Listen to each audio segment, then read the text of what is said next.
Yo la team, j'espère que vous allez bien et que vous avez passé une très bonne journée, un très bon samedi les gars et les filles. On se retrouve ce soir forcément pour une nouvelle vidéo de pronostics sportifs. Vous avez l'habitude et le dimanche, c'est comme le samedi, 6 pronostics à vous proposer, 6 paris que je vais jouer en simple. Pour ceux et celles qui veulent encore plus de pronostics, il y a deux solutions, la team, ou vous rejoignez la team cashback avec mon code promo DPF30, vous avez 30% de réduction également du tennis et du basketball avec le début de la NBA chez Cashback. Deuxième solution également, vous me rejoignez sur Instagram, débrief pronofoot. Mon lien est juste en dessous dans la description. De notre côté, on va faire le bilan de ce que je vous ai proposé hier. On était juste parti sur un petit combiné, pas de quoi non plus s'exciter dans la journée de ce vendredi. Et le combi qui passe plutôt crème. Nantes-Monaco, j'étais parti sur Monaco ou nul. Victoire des Monégasques, 1-0. Dans l'autre rencontre que j'ai proposée, c'était Eupen contre Anderlecht. J'étais parti sur Anderlecht ou nul, 0-0 score final. Le combi à 1,79 qui passe, ce qui nous permet encore une fois d'être en bénéf sur la journée d'hier et de continuer à essayer de récupérer les pertes du mois d'octobre. En tout cas, on est plutôt bien sur l'historique de la chaîne.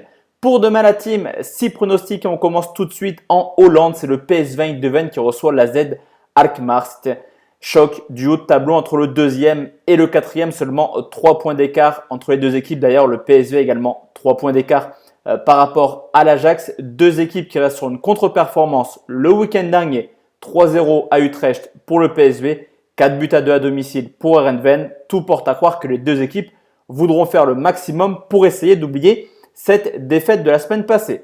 À domicile, le PSV sont intraitables, 4 victoires, 1 nul, meilleure attaque, 16 buts marqués. Et en prenant l'historique des deux dernières saisons également à domicile, c'est quand même 35 victoires, 4 matchs nuls et 0 défaite. Le PSV n'a plus perdu à domicile depuis maintenant 2 ans et demi. La Z est plutôt à l'aise à l'extérieur au niveau des stats, 3 victoires sur les 5 derniers matchs. Mais les deux gros matchs de la Z à l'extérieur se soldés par un match nul à William II et également par une défaite au Vitesse Arnhem. Quand la Z se déplace chez un gros, généralement, ça se passe plutôt mal. Au niveau de l'état de forme, pas de panique. Les deux équipes ont joué l'Europa League cette semaine avec des résultats différents. Le PSV a fait match nul à domicile contre l'ASK Linz. L'AZ l'a emporté 6-0 contre Astana. Donc, au niveau d'état de fatigue, on est exactement sur les mêmes bases pour les deux équipes. Et historiquement, là, c'est assez incroyable. Mais le PSV reste tout simplement sur 10 victoires d'affilée à domicile contre la Z. La cote, elle est plutôt intéressante. Ce sera mon premier pronostic. La team victoire du PSV Eindhoven et ses cotés 1,74. Deuxième pronostic et direction l'Allemagne, c'est Wolfsburg qui reçoit Augsbourg, le deuxième contre le 17e. Tout porte à croire que Wolfsburg devrait s'imposer facilement. Cependant, attention, même si Wolfsburg c'est la seule équipe invaincue, à domicile c'est une équipe qui marque très peu, seulement 11 buts marqués. C'est la 11e attaque à domicile, mais c'est quand même une équipe qui marque à tous ses matchs chez elle. Donc ça marque peu, mais ça marque quand même assez régulièrement. Augsbourg, eux, c'est 10 buts marqués et on a également vu la semaine passée qu'ils peuvent marquer contre les gros, 2 contre le Bayern ou plus récemment 1 à Mönchengladbach pour une défaite sur le score de 5-1. Mais c'est également la plus mauvaise défense de Bundesliga avec déjà 21 buts encaissés. Une équipe qui à l'extérieur n'a pris seulement 1 point sur ses 4 déplacements, qui possède la plus mauvaise défense déjà. 14 encaissés, plus de 3 buts par match encaissés à l'extérieur.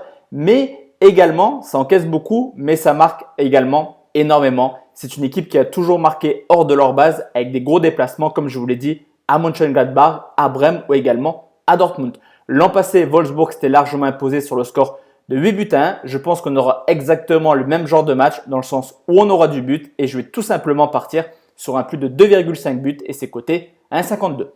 Troisième pronostic et direction l'Angleterre, c'est Arsenal qui reçoit Crystal Palace, un duel assez serré entre le 5e et le 6e. Une équipe d'Arsenal qui a forcément joué l'Europa League, mais ils ont mis l'équipe à prime. Donc au niveau de l'état de forme, on aura une équipe assez fraîche, je pense, forcément. Et Arsenal à domicile et Arsenal à l'extérieur. À domicile, ça carbure, 3 victoires, 1 nul, déjà 8 buts marqués. Cependant, un seul clean sheet. Toujours ces petites erreurs un petit peu d'Arsenal. Une équipe qui aime bien se faire peur. Du côté de Crystal Palace, c'est un excellent début de saison.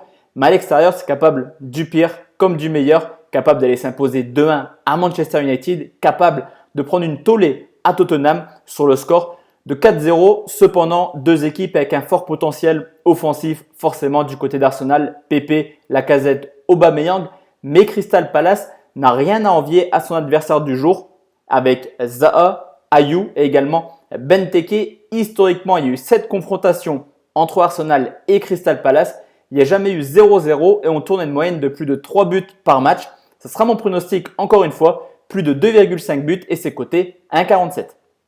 Quatrième pronostic, la team, on reste en Angleterre, c'est Liverpool qui reçoit Tottenham, le premier contre le 7e avec toujours Hugo Lloris blessé de longue durée. Liverpool en championnat, 8 victoires, 1 nul. Salah, Mané, Firmino déjà auteur de 12 buts. Tous les voyants sont au vert pour les Reds. Au contraire des Spurs qui ont quand même énormément de difficultés sur le blanc comptable. 3 victoires, 3 nuls et déjà 3 défaites à domicile à Anfield. 4 matchs, 4 victoires, toutes compétitions confondues. Il reste sur 13 victoires de suite et des larges victoires. 42 buts marqués sur ces 13 matchs. Liverpool s'impose à domicile. Liverpool s'impose avec la manière. Au contraire de Tottenham qui, eux, ont déjà encaissé 13 buts cette année, un seul clean sheet et à l'extérieur, c'est une statistique assez impressionnante pour un club comme Tottenham. La dernière victoire des Spurs, des hommes de Pochettino, remonte au 20 janvier 2019 à Fulham. Il reste tout simplement sur les 10 derniers matchs, sur 2 matchs nuls et 8 défaites. Pas d'absent du côté de Liverpool. Effectif au top du côté de Liverpool. L'état de forme est également de leur côté. La cote est très intéressante. Ce sera mon pronostic. Victoire de Liverpool et c'est coté 1,52. Cinquième pronostic, la team, on va en Italie. C'est la Fiorentina qui reçoit la Lazio de Rome. Deux équipes quasiment à égalité, 12 points chacun. La Lazio est devant à la différence de buts. À domicile, la Fio est plutôt coriace, plutôt sérieuse. Une seule défaite en 4 matchs avec déjà le Napoli et la Juventus comme réception. Au contraire de la Lazio qui n'a seulement remporté qu'un seul de ses 4 déplacements en Serie A avec un calendrier extrêmement favorable. Honnêtement, mis à part le déplacement à l'Inter, la Lazio avait les moyens d'aller chercher 3 victoires à l'extérieur. Au niveau de l'état de forme, après 2 défaites pour les 2 premières journées, la Fiorentina se reprend plutôt bien. Elle reste sur 6 matchs sans défaite, dont 2 victoires consécutives à l'extérieur.